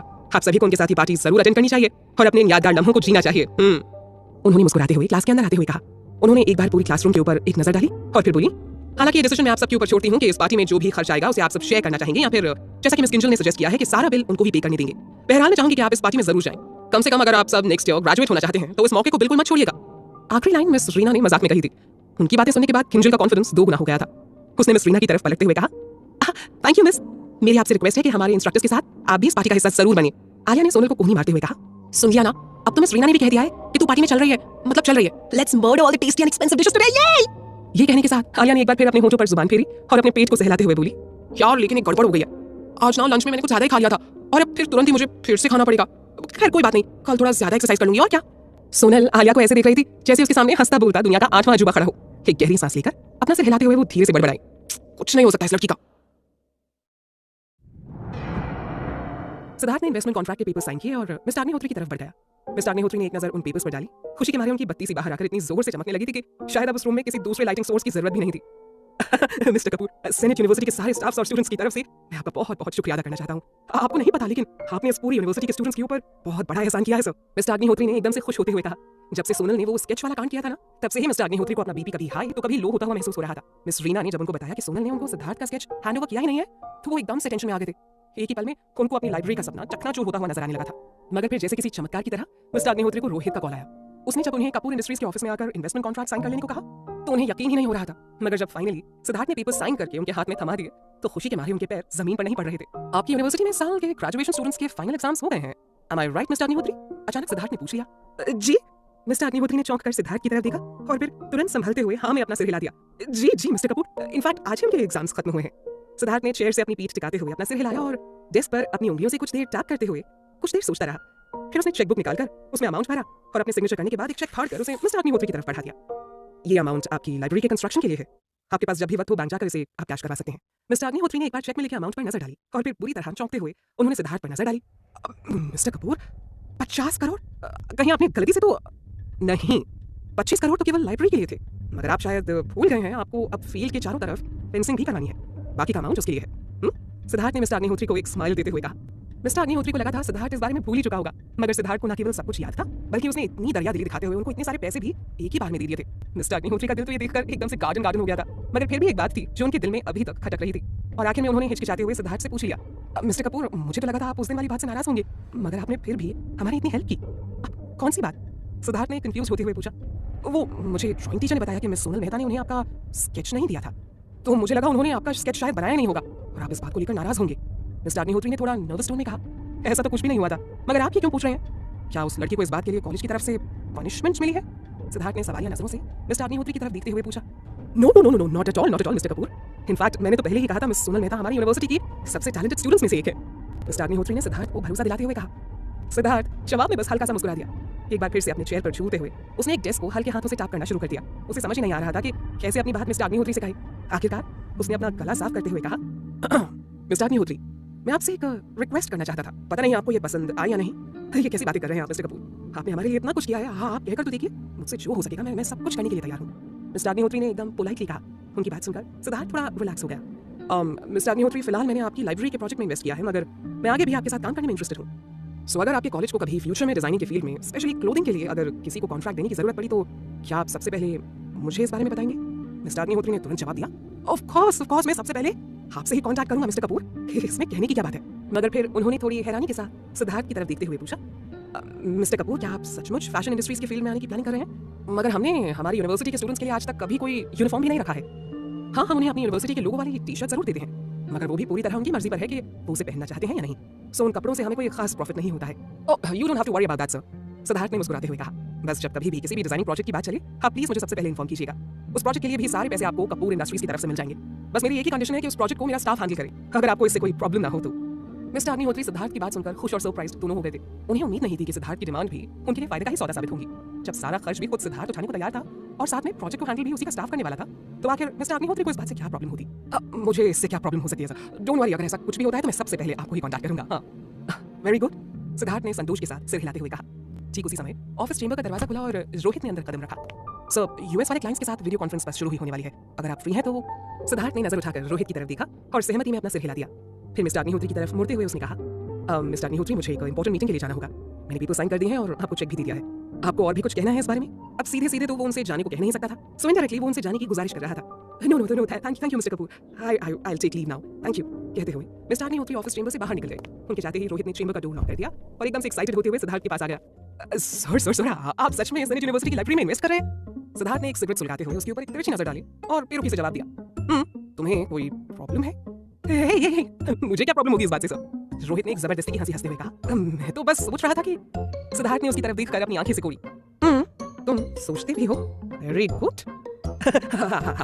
मजाक अच्छा कर लेते हैं सर। मैं तो बस ये सोच रहा था कि आप कहीं ये सवाल केवल सोनल जी के लिए तो नहीं कर रहे हैं। सर, मैं आपको सच बता रहा हूँ, मेरे दिल से इस वक्त आपके लिए ना इतनी सारी तारीफें निकल रही है ना कि अगर मैं सबके सब एक साथ लिख दूं तो महाभारत से भी ज्यादा मोटी बुक तैयार हो जाएगी। You are too good sir, मैं तो आपका जबरा फैन हो गया हूं सर आज। रोहित ने अपने दोनों हाथ ऊपर कर सिद्धार्थ को थम्स अप देते हुए कहा। सिद्धार्थ ने एक बार बोरियत से उसकी तरफ देखा और थोड़ा सख्ती से कहा, आराम से, ज्यादा फ्रेंडली होने की जरूरत नहीं है। हाँ, मगर रोहित कहाँ मानने वाला था। वैसे भी सिद्धार्थ की डांट सुनते सुनते वो इतना ढीठ हो चुका था कि अब उसकी डांट या सख्ती का उस पर कोई खास असर नहीं होता था। वो थोड़ा सीरियस तो हुआ, मगर उसकी एक्साइटमेंट जरा सी भी कम नहीं हुई थी। उसने अपना गला साफ करते हुए आगे कहा, मैं यहीं दरवाजे पर खड़ा और सब सुना मैंने। आपने मिस्टर अग्निहोत्री से अपनी यूनिवर्सिटी के सारे क्लॉथ डिजाइनिंग प्रोजेक्ट्स के बारे में डिटेल्स मांगी है ना? और तो और उसका सारा खर्च भी आप खुद उठाने वाले हैं। अब मुझे समझ में आया कि आपने लाइब्रेरी कंस्ट्रक्शन के लिए इन्वेस्ट करने के लिए एग्री क्यों किया। एक्चुअली आपको उनके क्लोथिंग वाले प्रोजेक्ट्स चाहिए थे ताकि फ्यूचर में सोनल जी को काम करने के लिए किसी और के पास जाने की कोई जरूरत ही ना पड़े। वो यहीं आपकी नजरों के सामने कपूर इंडस्ट्री से अपने काम की शुरुआत करेंगे। ये था ना आपका रियल प्लान सर, है ना? मैंने सही कहा ना? मैंने सही कहा ना सर? रोहित की बात सुनकर सिगरेट का धुआं सिद्धार्थ के गले में जाकर अटक गया था। उसे हल्की सी खांसी होने लगी थी। उसे उम्मीद नहीं थी कि रोहित इस कदर उसके दिमाग में घुसकर उसके सारे राज पढ़ता रहता था। रोहित ने अभी जो कुछ भी कहा था ना, उसका एक एक वर्ड सच था। सिद्धार्थ ने यूं ही अपना इतना सारा वक्त और पैसा सेनेट यूनिवर्सिटी के ऊपर नहीं लगाया था। उसके पीछे का उसका मकसद सिर्फ और सिर्फ यही था कि वो सोनल को हमेशा अपनी नजरों के सामने रखना चाहता था।